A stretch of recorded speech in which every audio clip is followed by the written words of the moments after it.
My mom has a third grade education, and I have a high school diploma. I think I'm on top of the world right now. There was no one in my family who'd been to college, and that wasn't an expectation. It's all about getting that GED, and that's it. So, and for me, that's where it was. No one asked me what was next after that GED. I think that making the decision to take the GED immediately created opportunity. I did not feel like it was a stepping stone until I actually started at the community college. I realized that it was actually opening a door to a four-year university or beyond. Hey, how many times are we going to have to go through this? I am tired of it. I just don't understand.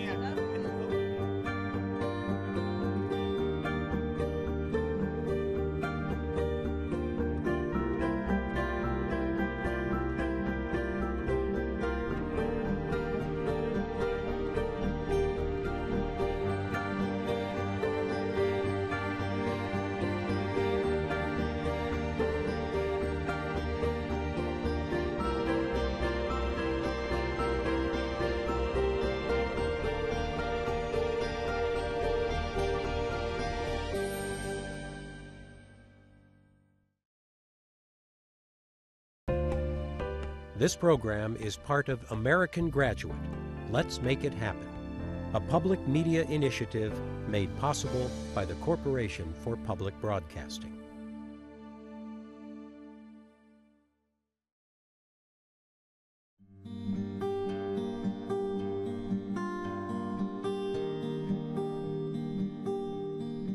You know, I wanted all these big things in life, like to own my own home and to own a nice sports car and not have to go steal it, to be able to feed my children properly, clothe them properly, send them to better schools than I went to. My mentors and my teachers made me realize how much money a high school dropout makes compared to a college graduate.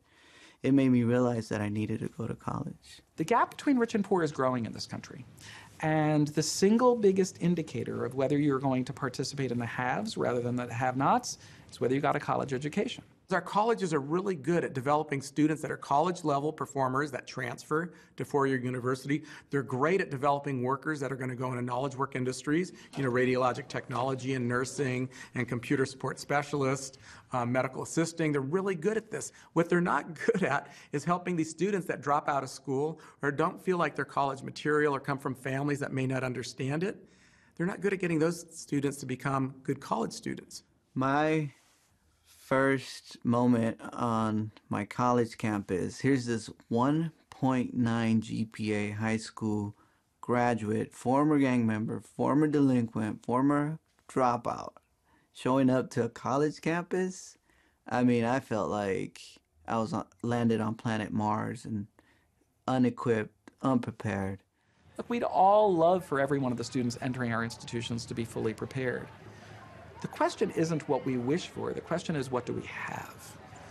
Community colleges, 2/3 of all community college students arrive underprepared.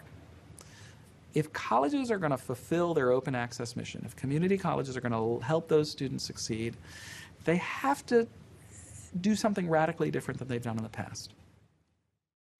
What I find is that students need to become good executives. My name is Diego Navarro, and I work for Cabrillo College.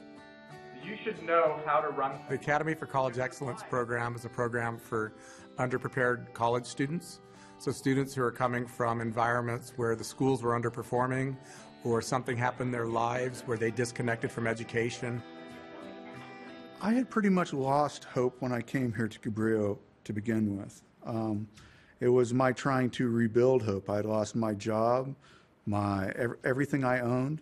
ACE started as an intervention, as an alternative to prisons. And so we do end up having a population with a lot of students that are considered not just high risk, but ultra high risk. We have a lot of students who have been formerly incarcerated. We have a lot of students who are overcoming addictions. We have a lot of students who have grown up in abusive households. There was a lot of violence in the home growing up, and My mom and we split up, our family split up when I was in 8th grade, and I went to live with my grandparents. I took a dark road. It started off in high school, drugs, alcohol, or however I could get out of my own skin.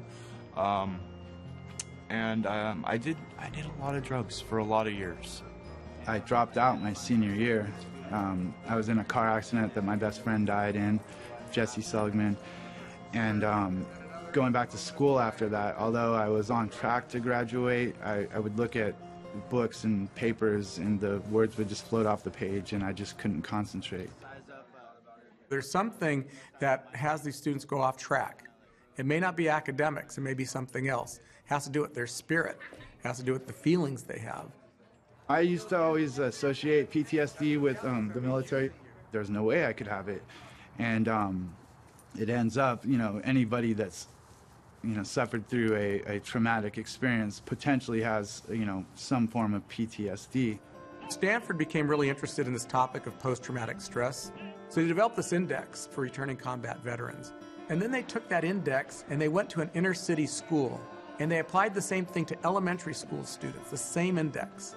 And what they found was the PTSD symptoms of these elementary school students was 2 times higher than in returning combat veterans.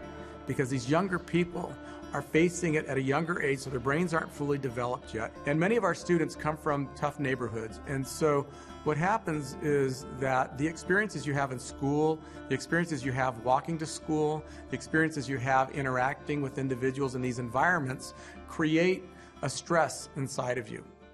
So what we do is we bring these students in, we put them through a program that actually aligns with how the brain functions. When your needs aren't being met or your needs are being threatened, you go into bioreaction. We actually have curriculum in the classroom that does the shift inside of the student. So instead of providing the service from the outside, we have the student make the change from the inside. Okay, it's not counseling, it's education, where we have them rethink what their school experience was and how do they want it to be different. They start out in this intensive 2 weeks.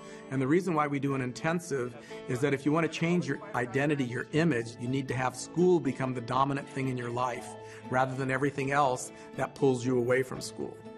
But a lot of it wasn't so much the understanding the material. A lot of it was just, how much time am I putting in? And I really wasn't putting time. College wasn't my priority. Men was my priority. Relationships was my priority. The ACE program is a cohort-based program where you go through all the same classes with the same group of people, so you get to know everyone and you build relationships. When you learn that you can apply yourself in different ways and that you can learn to partner up with others that, say, have a different working style that's complementary to yours. And to just see these students learning how to communicate more effectively, that's really rewarding. That curriculum is so powerful and rich. Just in those 2 weeks alone, you see a tremendous amount of transformation in the students. When we went through the listening portion, I learned how to become a better listener, how not to interrupt, how not to eat while you're talking, how to really listen for people's needs and wants, not just listen and then, get them to be quiet so you can talk. So those 2 weeks reorient the students because they're spending more time in school than they're spending in the rest of their life. So they start to develop this identity. I'm here in college now. It creates this gravity, this gravitas. They feel this connection with this identity of being a college student, and I belong here. From that, we put them into a rigorous, about 13-unit semester, courses that are 1 level below college. So get them to 1 level below college. If they pass that course, now they're at college level. So in 1 semester, you get them ready for college level performance. I learned that there is no wrong answer, that it's all a learning experience. And I learned that it's okay, this is how I learn. This is a part of me. When we say it's okay to make mistakes, they're like, what? Because a lot of them have been punished for making mistakes. And that's when they start to open up and start to ask questions and really their voices just blossom. It gave me the skills and the mentality and the courage to go against the grain, to be that student that the teachers enjoy having in their class, because I'm always participating and I'm always raising my hand, asking questions, and going to office hours. And after that full semester in ACE, I got straight A's. First time ever in my life. That was just huge, and it really opened my eyes. And in turn, my kids saw that when they were just starting grade school, and I saw the look in their eyes and their aspiration and their longing to go to school, and it really gave me that sense of completion. When I first came here to Cabrillo College, I just knew that I was going to school, but I was kind of just going through the motions. I wasn't really headed towards a career. I was just taking classes. But now, not only do I want to transfer to a university, to CSUMB Monterey Bay, I want to actually continue on to get my master's and a PhD. I want Dr. Francesca Lopez, not just Francesca Lopez.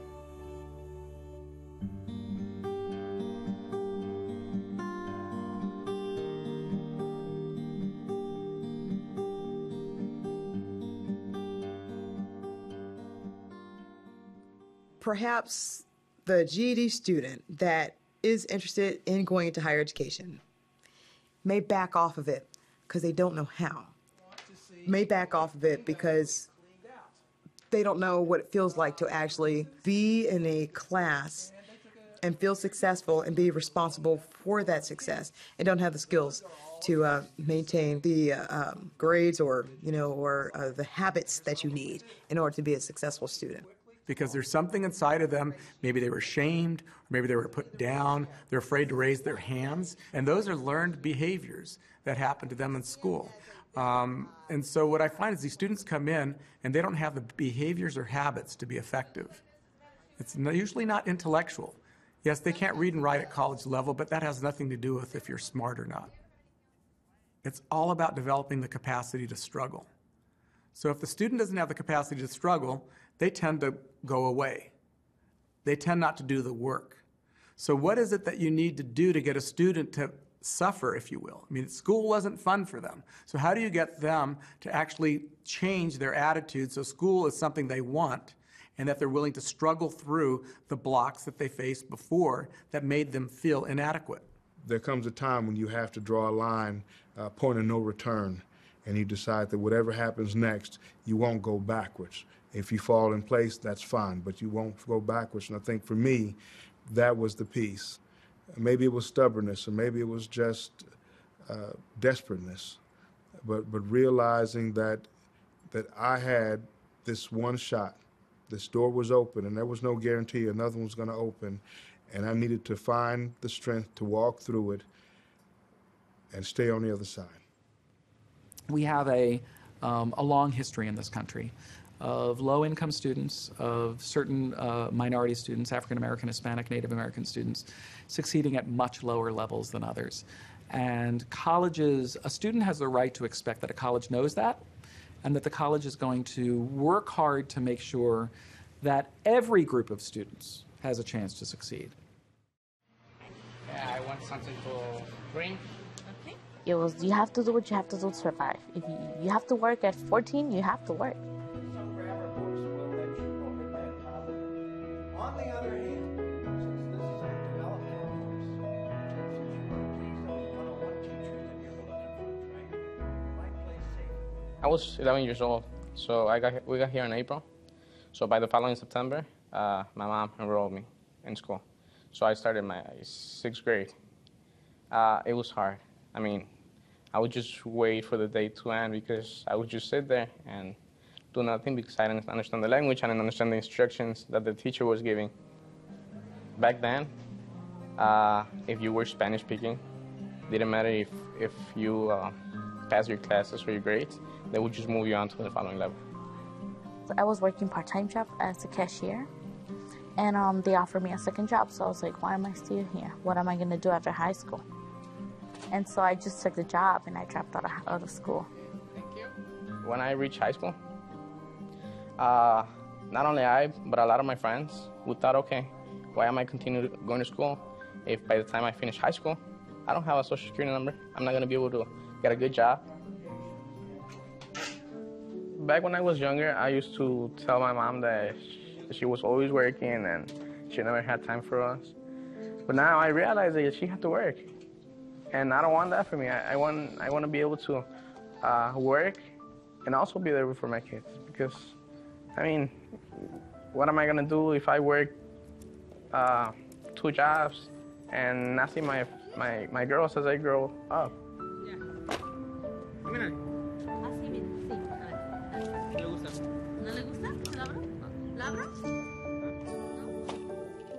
If you were over 30, you were not able to apply. If you were younger than 30, then you had the opportunity and not to have any criminal record, and it required to have a GED or a high school diploma. And so we didn't apply until we had our GED. See, the first one says, by learning grammar and editing carefully. See, the two ings are parallel? I would call the GED administration office like every week. Do you have the results yet? Do you have the results yet? So, you know, I think they already knew me. They're like, no, they're not in yet. Not yet. Go back tomorrow. Yeah, so. It was huge for us, having our GED. It was, I mean, it was a good day. That day, it was a good day. Because it's clear. It's just not parallel. It's not considered elegant. What we found is that students oftentimes aren't sure about how to go to college. They aren't sure that they can afford it. They aren't sure that they can be successful. So we designed the Gateways to City Colleges program. KD told us about the Gateway program, and that they help you financially. They pay up to 9 classes. So we thought about it. You know, these are opportunities. You have to be driven. Driven. That's the goal. A Gateway scholar, upon entering my classroom, can expect to learn how to be successful in college, academics, an understanding of resources, a sense of self-confidence, and also career options. Ultimately, we find that students don't know what their options are in terms of jobs, in terms of college, in terms of classes. They don't know how to work their way through the system and the confusing array of choices that confronts them when they choose to go to college. So what we are attempting to do here is make that path a lot more clear by talking to them about some of their career options or educational options, and by charting out what courses they should take and what the path looks like. You know, my daughter shares already, oh, Mom, I'm so worried. It's almost college time. What am I going to do? And she's 5 years old. She's like, I don't know what university I'm going to go to. I don't know what I'm going to do. So for me, that's very rewarding. I don't remember ever telling my parents I'm going to go to a university. I think for so many of my students, they've never had anyone to just say, hey, I'm going to help you. They've heard it, but they've not experienced it. I don't want them to become a statistic. I want them to become a success story. Ito. Koala. Yeah, koala. I mean, we had motivation coming every direction, from teachers, from staff, from our kids, which was like the biggest one. You know, my daughter, she would tell us, oh, I'm so proud of you, Mommy and Daddy. I mean, those are words that motivate anybody. Yes, it's like, I don't want my daughter to have an excuse. Oh, I'm not going to college because you didn't go. You know, it's not happening. I'm not going to repeat the cycle that we were in, you know. We have to break that. Lion. Leon. There are young people for whom a 4-year college degree is not the best fit. And we have to face that fact. The fact that we resist facing that fact means that we fail to prepare the way for young people who need options other than 4-year college degrees.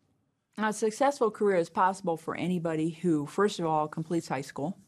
That's a given now. And then chooses very wisely what they go to their post-secondary training in. College is not a destination, but part of a pathway. That is really something that a lot of colleges need to pay attention to. Because remember what students are experiencing. What students care about is getting an education so they have a brighter future. Whether that education happened in K-12, in a 2-year college, in a 4-year college and graduate school, probably is sort of artificial from a student's perspective, right? For a student, it's all education, and it's all to lead to a really good life that comes next, however they define that.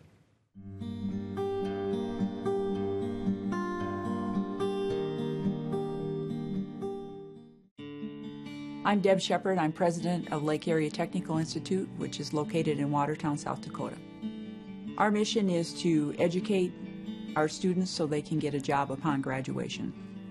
The one thing that you can build your life on is a solid job, and a job that pays you a decent wage. 90% of students list that as the #1 reason they go to college. And so the colleges that are most successful aren't just imagining what it is that employers want. They are in regular, weekly, sometimes daily contact with folks in the industry to make sure that what they're teaching aligns to what the industry needs are. The employers that are looking to employ us out of this school, they come in and tell the staff what they should be teaching us, and then the teachers and staff set it up so we are learning what the employers want us to learn when we get out into the real world. And we see that at Lake Area Technical Institute.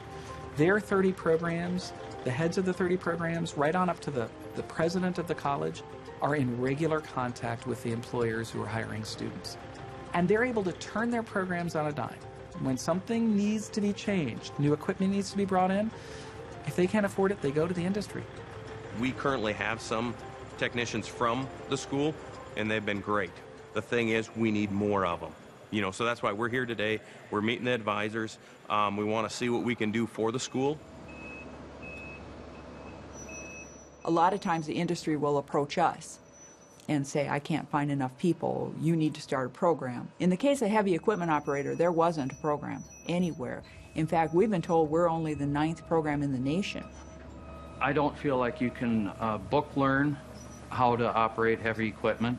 You need to get the feel of the machine, to be able to feel what you're doing with the machine, and also to get, what I want for the students is to get, for them to have a picture of what they're doing before we even start moving dirt.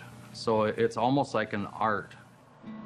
Lake Area Tech has a rule that in most of their programs that you must engage in hands-on education within the first 3 weeks of starting class. And enabling students to apply what they've learned in the classroom in real-life settings, in hands-on education, engages students, #1, who don't do as well with book learning, but might do better with hands-on education. Nice thing I like about this program is we only sit in the classroom for an hour a day, maybe less than that, and you get to go outside and run equipment right when you start.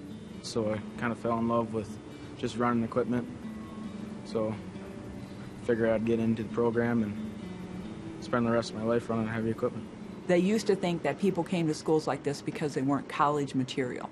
And that phrase around here is just fighting words to us.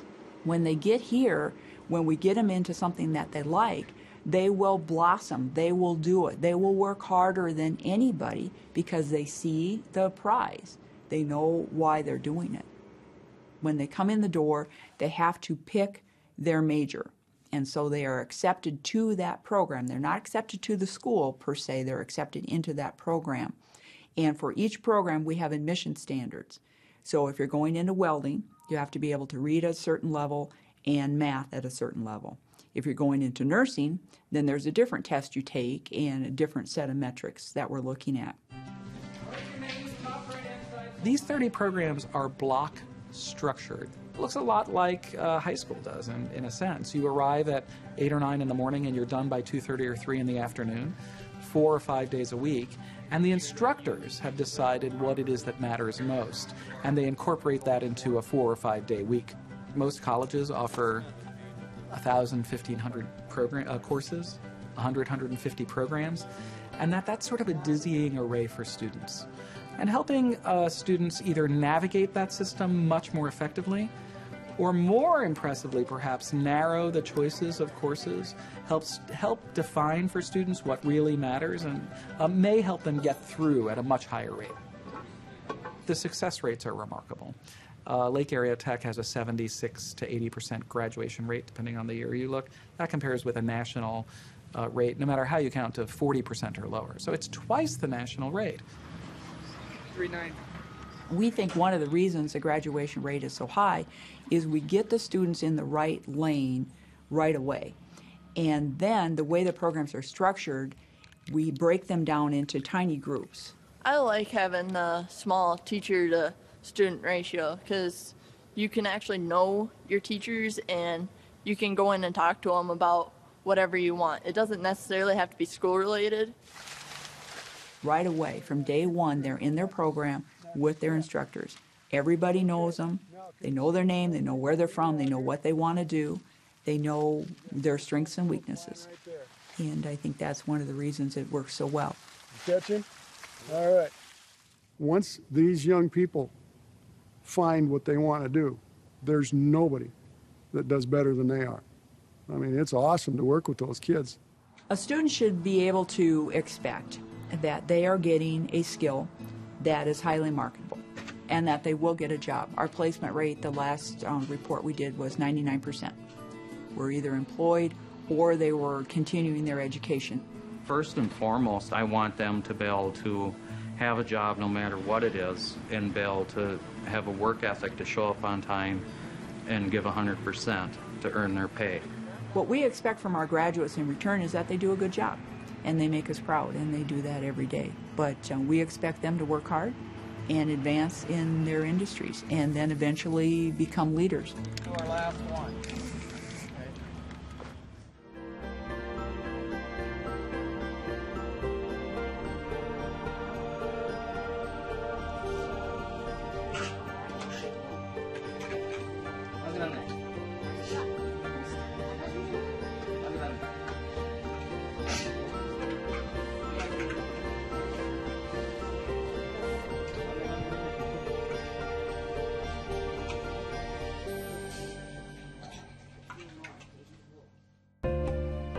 This program is part of American Graduate.